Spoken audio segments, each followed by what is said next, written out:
안녕하세요. 한국외대 글로벌안보협력센터의 이동규입니다. 저는 2021년 아산 정세전망 중국 파트의 제목을 중국 특색의 사회주의 노선을 강화하며 미국과의 장기전을 준비하는 중국이라고 잡아봤습니다. 작년 12월 말 우한시에서 발병한 코로나19가 중국을 넘어 전 세계로 확산됨에 따라 중국 정부는 대내외적으로 큰 도전에 직면했습니다.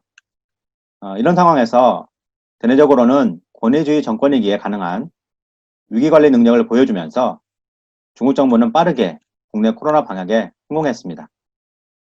하지만 대외적 측면에서 보면 코로나19의 발병제라는 오명과 반중 정서의 전 세계적인 확산, 미국을 위치한 자유민주주의 국가들의 견제와 압박 등으로 국제사회에서 중국의 입지는 더욱 좁아지는 모습을 보였습니다. 그렇다면 이런 배경하에서 2021년 중국은 어떤 행보를 보일까요?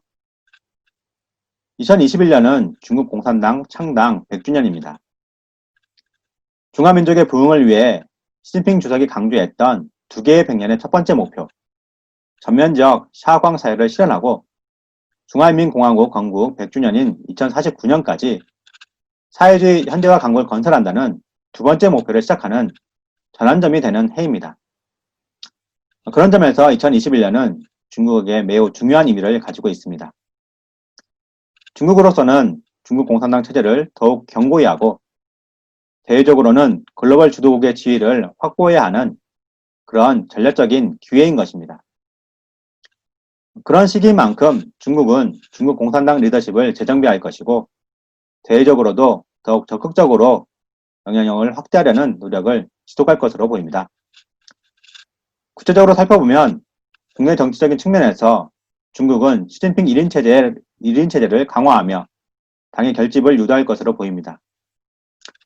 2018년 헌법 개정을 통해서 국가주석의 임기 제한을 철폐했는데 지난 9월달에 발표된 중국 공산당 중앙위원회 공작제례는 당 총서기의 권한을 한층 더 강화하고 있습니다.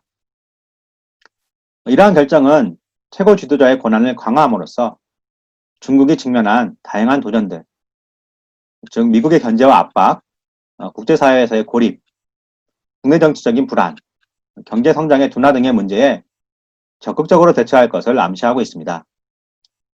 다음으로 미국이 주장하는 민주주의 대 공산주의라는 대결 구도 대신에 중국 대 서구라는 대결 구도를 국민들에게 주입하기 위해서 애국주의 교육을 한층 더 강화할 것으로 보입니다.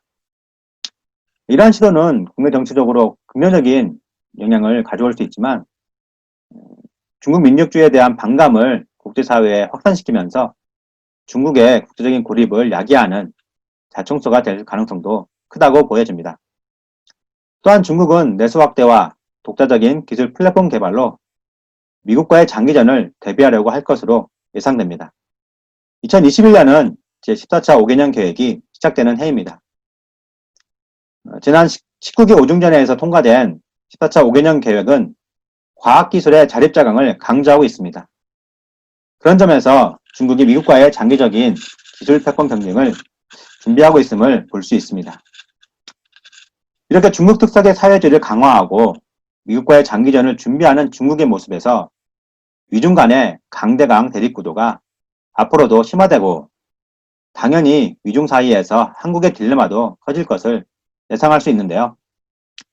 시간 관계상 한중 관계 발전을 위한 제언을 하나 하면서 정세 전망을 마치도록 하겠습니다. 내년에 출범하는 미국의 바이든 행정부는 동맹을 더욱 강화할 것으로 예상되고 있습니다. 중국은 영내에서 미국과 동맹의 관계가 강화되는 것을 반기지 않을 것입니다. 그렇기 때문에 동아시아에 대한 바이든 행정부의 외교정책이 구체화되기 이전에, 즉 2021년 상반기에 영내 국가와의 관계를 개선하려는 시도를 할 것으로 예상됩니다. 다시 말해서 내년 상반기에 시진핑 주석이 방한하며 한중 간의 협력을 도모할 가능성이 높다고 보여지고 그렇기 때문에 한국 정부는 이를 잘 활용해서 한중 양국이 협력 공간을 확대하고 전략적 협력 동반자 관계를 새롭게 구축하는 계기를 마련해야 한다고 생각합니다. 이상으로 정세 전망을 마치겠습니다. 감사합니다.